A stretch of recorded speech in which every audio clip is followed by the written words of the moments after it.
it's time to turn on the lights because the Danbury Westerners are playing tonight. They'll be swinging their bats and they'll be hitting home runs. It's a night of excitement and family fun.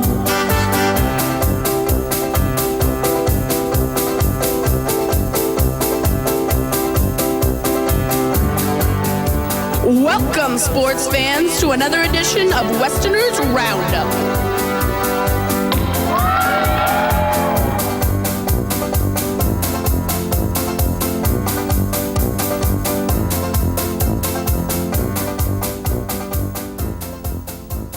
Hello, and welcome to another edition of Westerners Roundup. Tonight we have two very special guests with us. The medical staff for the Danbury Westerners, Lee Day and Dr. Matt Hartburg. Gentlemen, welcome to Western Roundup. Thanks, Bob. Thanks for having us. Lee, let's start with you. How did you get into what you do, and give us a little background? Well, I have a doctorate in physical therapy. I'm a certified athletic trainer.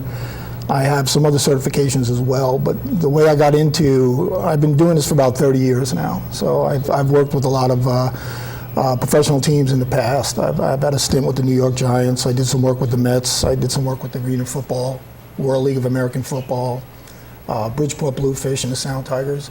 And then I became local, and I started getting involved with some of the local teams around here. So I got involved with the Westerners last year, and it was a real good year, and we really enjoyed ourselves. And so I've been involved in sports medicine for about 30 years now. Plus, you also do stuff with the Whalers as well. I'm the medical director for the Danbury Whalers, and I also am the medical director for the Western Connecticut Militia, which is a local AAA semi-professional football team. Matt, you're up next. Well, I'm a Danbury native. I went to Danbury High School, played multiple sports there. I was actually captain of the baseball team. And I'm a graduate of Penn State University as well. And from there, really got into the sports, medical arena. I started studying biomechanics, kinesiology. Went and studied at a biomechanical university, University of Brighton in England for a while, working in wind tunnels and really getting a nice foundation with how the body functions. And from there, when I came back to finish up at Penn State, I just had a really great experience with a chiropractor. It got me focused on that as a profession for me, and went to chiropractic school out in California. It's another 4 years after Penn State, and decided to come back to Danbury, get involved with the local sports teams. In addition to the Danbury Westerners from 2005, I guess I've been involved since. I also am the team chiropractor for the Danbury Rugby Football Club, and just really happy to be a part of it. Love working with local athletes, especially high school, college age athletes. It's a lot of fun. Well, I know it takes a lot to go through for especially both physical and mental for both of you, and it must take a lot of time especially to work with to work with players over the course of the seasons, right? Well, yeah, it's and Matt can talk about this too, but basically it's our goal as medical professionals is when a team like the Westerners come in to play for the summer, they've already gone through their regular college season. Right. So now they're coming into a second summer season right now. And you're getting boys from all over the country that really are meeting each other for the first time. Right. So you have 25, 26, 27 individuals that are in a new town, and it's kind of our job to make sure that they get through the season, without getting any injuries. If they already are hurt, they'll talk to us, and we'll try to treat them as best as we can to get them through the season and make sure the injury doesn't get any worse. But basically, our goal is really prevention. And when you really think about it, and I know you said before you were going to mention the host families, right. But the host families are very, very important, and believe we really appreciate what they do for the players. But adequate rest and nutrition is very important for boys like this to make it through the season, and that all starts from the host families. So that's a big help to us right there. But basically, working with the players, communicating with the coaches, being there when they play and get ready for the game. It's all prevention for us. Try to keep them from getting hurt. Yeah, and the biggest thing that I think we do together along right. with the rest of the medical staff, Connecticut Family Orthopedic, is we take a really integrated approach, and I think that the players that are coming in that don't quite know what to expect sometimes, because it's not always the same players, from year to year. When they come in, they like to see a sports medicine team working together in their best interest, and so my job as the chiropractor is to identify a lot of the structural abnormalities that might cause biomechanical problems. And again, it's the prevention, it's looking out for the athlete's best interest and keeping them on the field so that they can be productive for the scouts and for the for their college coaches eventually. Which part do you think gets more use, the pitchers or the outfielders or the catchers? Or I would say, right, we concentrate on everybody, right. but of course, the pitchers are very important, right. as well as the catcher and right. the high volume players right. are going to be playing a lot. And we have mostly on the team there are more pitchers than are right.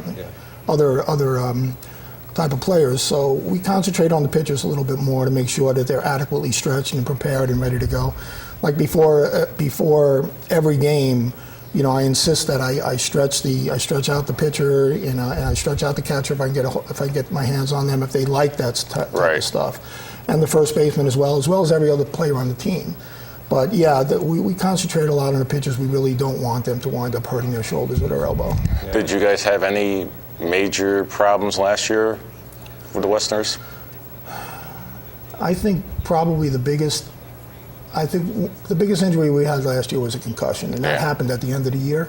So, and the player chose to go home, which was a good right. choice at the time. But really, I think we did a pretty good job in keeping injuries down last year. Yeah. So, which was nice, because as Matt said earlier, we try to amass a group of professionals that could, if I feel someone could benefit from Matt's right. care, right. they go see Matt. If right. they can benefit from my care, they right. come see me. But the thing that's nice about putting together a medical team is that we kind of like leave our egos at the door here. Right. We do what's best for the player. Right. Yeah, we always based everything on really an Olympic model is how I always look at it. And when our athletes go to the Olympics, they have medical professionals from all different walks, and they all have their place in what they do, and different players gravitate towards different things and respond towards different treatments, but we're all in it together for sure. What's what are you guys into as far as off the what's some of your favorite sports? Some of my favorite sports? Yeah. Oh boy. It used to be that I play. Yeah. Oh, I like to go to the gym. I like to run. Do a lot of running, cycling. I'll do that type of stuff too. But when I was younger, I played all the sports: football, baseball, basketball. I was all into that stuff. And now for me, it's I have 2 young children just getting involved in little league, t-ball, soccer, swimming. So right. That's what I take a lot of interest in. But if I can ever get out and play a little golf now, a little recreational softball, some running, things like that, I find a lot of enjoyment in that. Well, speaking of golf, Good segue. yeah, we got the golf outing coming up this year again. Yes. Want to touch a little bit on that? Sure. Yeah. I mean, the golf outing is it's such a huge fundraiser for us. Obviously, the Westerners are a nonprofit organization. We rely heavily on donations and fundraising opportunities, and the golf tournament's really a huge opportunity for us, and it's a wonderful event. It's a celebrity golf outing. It's on Monday, July 14th, up at Richter Park, and we really already have a really large positive feedback for foursomes already. It's going to be a well-attended event, and it's a celebrity event, like I said. We have Tommy John, Jeff Feagles, Carl Nelson, and some others that aren't confirmed yet, but there will be more at the event. So it's a big fundraiser. Come on out, please.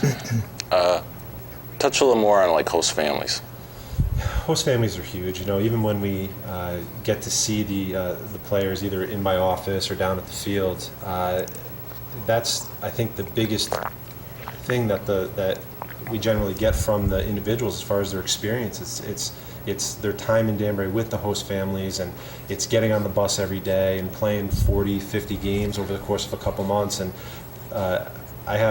I know quite a bit of the host families that still keep in touch with all these players and had such a positive feedback from having the players, especially even if they had younger children that get to see what it's like to be involved in professional athletics.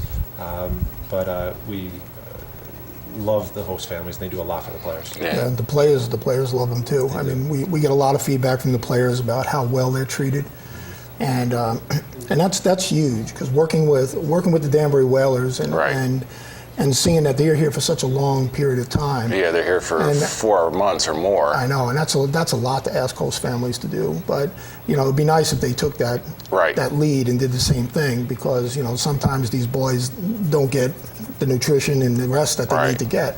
Where you come home from a long day, 3 or 4 o'clock in the morning, and you're able to go to your own room and get up the next day and have a good breakfast and a good lunch and a good dinner, and that means a lot to make sure that these boys are taken care of. And in the Westerners, we have a lot of road trips that do go for like 4 or 5 hours. Right.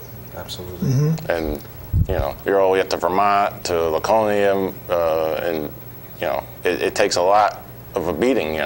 It does, and a lot of the players, the majority of the players, are not local to here. I mean, they're not even driving distance to here. Many of them are flying in from all over the country, so they're very far away from their actual homes, and the host families really make them feel comfortable in their new setting. I mean, there's 12 teams in the league, right? Mm-hmm. I know they realigned it this year for a north-south. Yeah. And that's still, I mean, you have a lot of kids that would come in, and of course you also help out the other teams as well when they come in, right? Mm-hmm. Yeah, that's big for us. We had Jack was saying earlier that we had some good feedback from the league itself about our medical facility there. Now, we play at Rogers Park, and Rogers Park is what we have, so we deal with what we have. But the one thing that we do have there starting last year was we have our medical trailer. Right.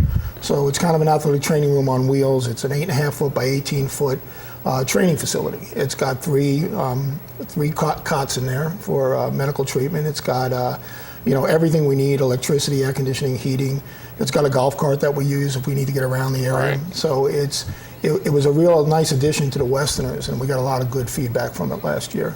Because there's players that come in from, like I said, from the other teams, and you never know. They don't always bring a trainer with them. No. So it's always good to have somebody here to help them when something, if God forbid, something does happen. It really is state of the art, and what Lee especially does with he and his staff, the players really respond to, and I know that they said to me many times that they have better facilities and training and medical treatment here oftentimes than they do at their colleges, which says a lot for us. Yeah. That is a big plus. Yeah. Well, it's a big draw too, because what happens is if you have a good medical team, the players will want to come, and we see that with the Whalers too. We get a lot of good hockey players, coming in because they know how well we take care of them during the season. And hopefully that'll start happening with the Westerners too, that we'll start making a draw because we do take care of them. Right. I know the Westerners this year have their 20th anniversary celebration, which it's kind of ironic we've been around for 20 years. Mm-hmm. And there's all kinds of stuff going on. That's going to be June 14th at Rogers Park from 3 to 6. There'll be free food, free entertainment, all kinds of things for the family, so come on out for that. But and then of course we have the Westerner Celebrity Breakfast coming up on June 6th, which should be a very good. It's another wonderful event. It's at the Matrix this year. It's again one of the major fundraising opportunities. It's usually an extremely well attended event, 500 plus people, and it's where we get to actually meet the players from the team as well, which makes it a really nice time. Yeah, because I mean the last few I've been to, the players come out, and I mean the players really get to know everybody, and it's a really good turnout for the Westerners as well. Mm-hmm. It's a model for the rest of the league, as we hear. It's really a great event. What's coming up with some of your other events for the Westerners this year? Off the top. Touched on golf, the breakfast to kick off the season. I know the Westerners have a night every night for different organizations. Yeah, there's just want to keep a heads up for multiple events throughout the season, really throughout the year, that the Westerners hold at different restaurants, all different events. There's a hot stove, which is a very nice event as well. In the off season, you guys do the Chili Fest Yeah, the chili cook-off. and the 5K. Yep. The 5K was well attended this year, and hopefully we're going to try to do it, you learn from our mistakes and do it better the next time. Right.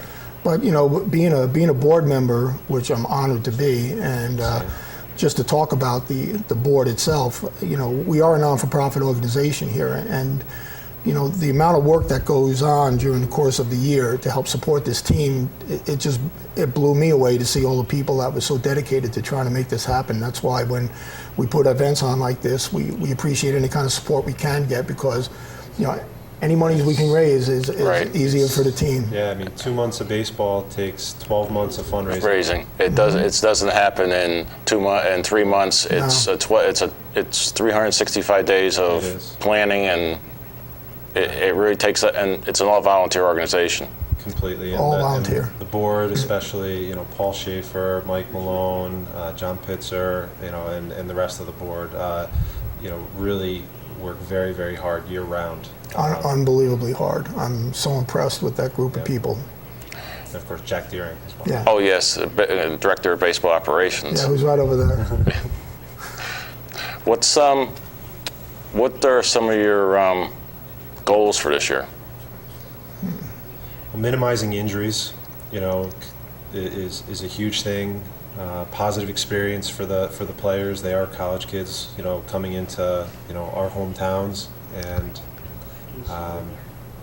that's huge.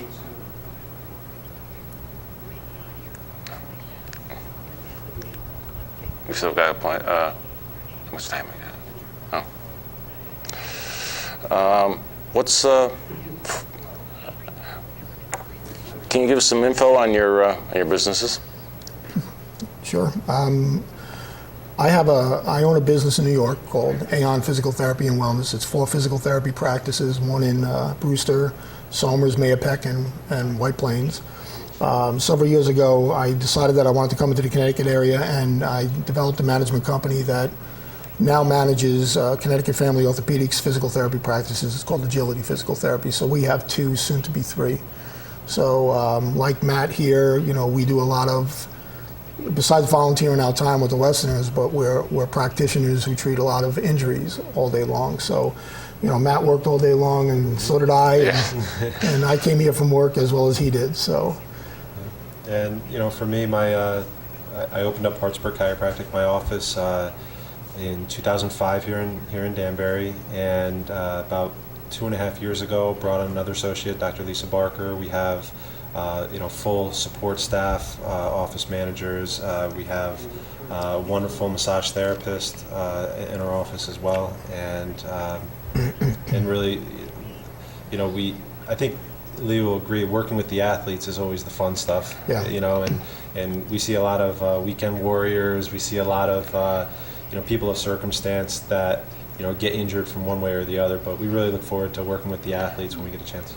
What's the most common injury in baseball, or in any sport?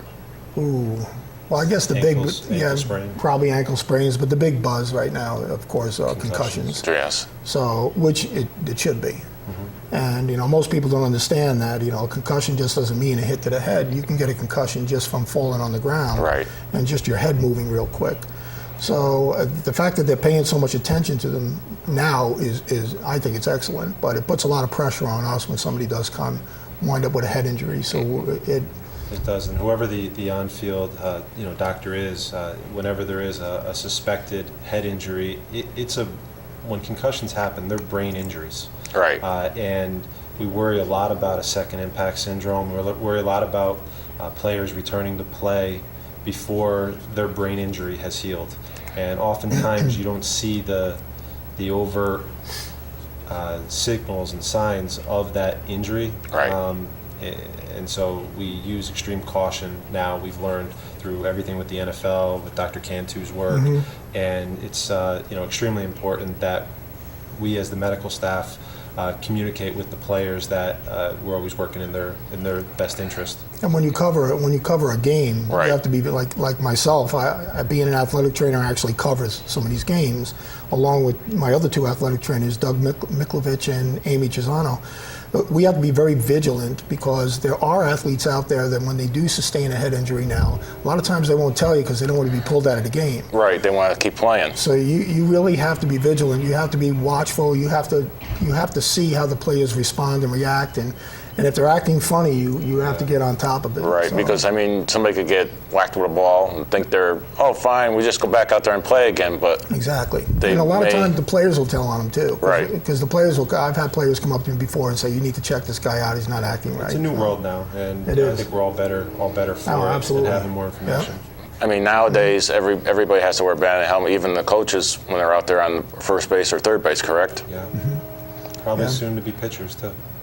That may come next because, I mean, there is times when the ball comes back real fast and you can't get that glove down in time. Well, we've seen that a couple of times. Yeah. You know, I mean, that's the way things are today. I mean, and the field down in Rogers Park does take some bad hops.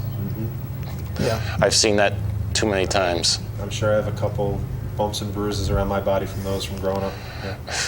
I mean, I've even seen, God say it, the bats actually going into the stand. Sometimes they lose the grip or something, and you know, thank God we've never had really any major injuries down at the park. Yeah.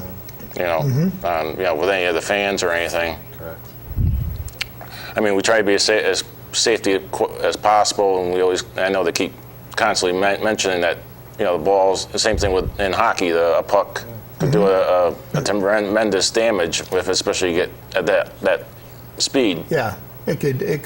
You got to be. You know, you can't control that. Right. You know, we were at a Bridgeport Bluefish game one time, and I was working one of the games there, and a foul ball went into the stands, and the woman wasn't paying attention. She was turning, talking to a friend, and as she turned around, the ball hit her right in the eye, and she was wearing glasses, so it was a major damage to her face. So yeah, you have to be careful with stuff like that. You know, I mean, today, you know, it's not as, you know, everything is, how should I say that word? Lawsuit waiting to happen, because people go sue happy with anything that could happen, you know, and you know that's why you have to be so protective over what can happen, you know. That's why, you know, there was announcements on to be aware. Yeah. Absolutely. You know, it's just to cover everybody, you know. What some of the what's your favorite teams? Favorite teams to work with? Yeah. I'm going to have to say, even though we're talking about baseball, Yeah. I'm going to have to say hockey. Yeah. More hockey has more of an aspiration than baseball. Well, it's a different athlete. It's a whole different. For me, I started working with hockey when the Whalers came in here, and I never worked with hockey before. But working with those athletes to me, when you're stitching somebody up on the sideline, Right. and you're putting 12 stitches in their head, and they're looking around saying, "Hurry up, because I got to get back on the ice." Right. That's intriguing to me. So Or missing teeth or something else. yes. It can get into a very more physical than baseball is. Yes, more physical than baseball is. But baseball, I love working with baseball too, because it's a lot of hands-on. It's you know, both Matt and I, we do this because it's kind of like a hobby for us, and Right. we don't get paid to do it. And Right. a lot of times when we tell our wives we're going to do it, and you know, especially with me working 3 sports all year round, Right. you know, we just look forward to each season as it comes along. We do. And I really do enjoy working with the baseball players, but along Lee's line, the rugby team that I work with is a different breed of person, and there's a level of family and camaraderie amongst the rugby football club family, and it's a lot of fun to be a part of, be included in, and involves a lot of trust when we talk about concussions, things like that. But the rugby guys are great.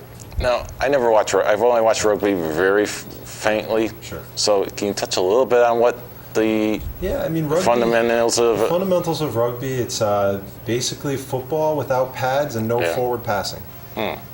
So how do you score?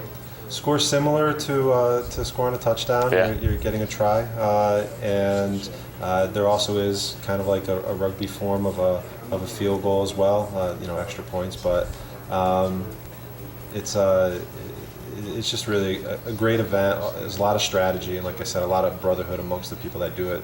It's the club that I work with has people of all ages, in it from college kids to kids who have kids in college, And Matt smiles. It's funny because, you work with athletes that when you really take care of them, they really never forget you. Right. I've been contacted by athletes I've worked on 10, 15 years ago that remember me because we took care of them. Yeah. And so they really appreciate And that's it. the fun. That's the fun part of it. Yeah. Everything.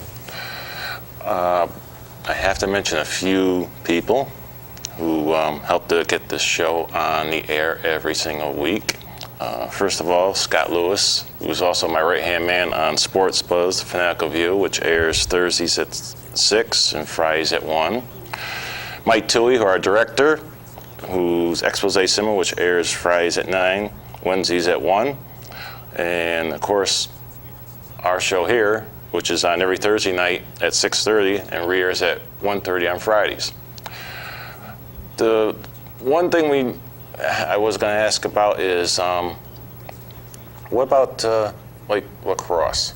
Mm-hmm. Does lacrosse get a lot of head injuries as well? I think any contact sport, Yeah. you're going to get head injuries. I never worked with the lacrosse team, but I was a lacrosse referee for several years, and it's a tough sport. Yeah. You give somebody a stick, Right. and you tell them to go out and play. And Right. I mean, that's really. It's not necessarily a collision sport as much as it is a contact, but you do have the collision aspect to it, and when you put the sticks in people's hands, you end up. It's not always with the head injuries, but there's a number of different injuries that come on from lacrosse. How about football? How many injuries have you had over the years with football? In football? Yeah. Oh, quite a few. Yeah. A lot of ACLs. I've had intercruciate ligament tears and Achilles tendon ruptures. Dislocated shoulders. I was just talking about one gentleman who dislocated his shoulder. We had to put that back in during the game. Fractures and You name it. you name it, it happens. I see a lot Okay. of the lower back and neck Right. injuries, things like that. Well, we got 30 seconds left, so I'd like to thank Matt Hartburg and Lee Day for coming on today. Thank you, Bob. And we'll be back on again next week with some more great guests, and we will see you next week. Thank you.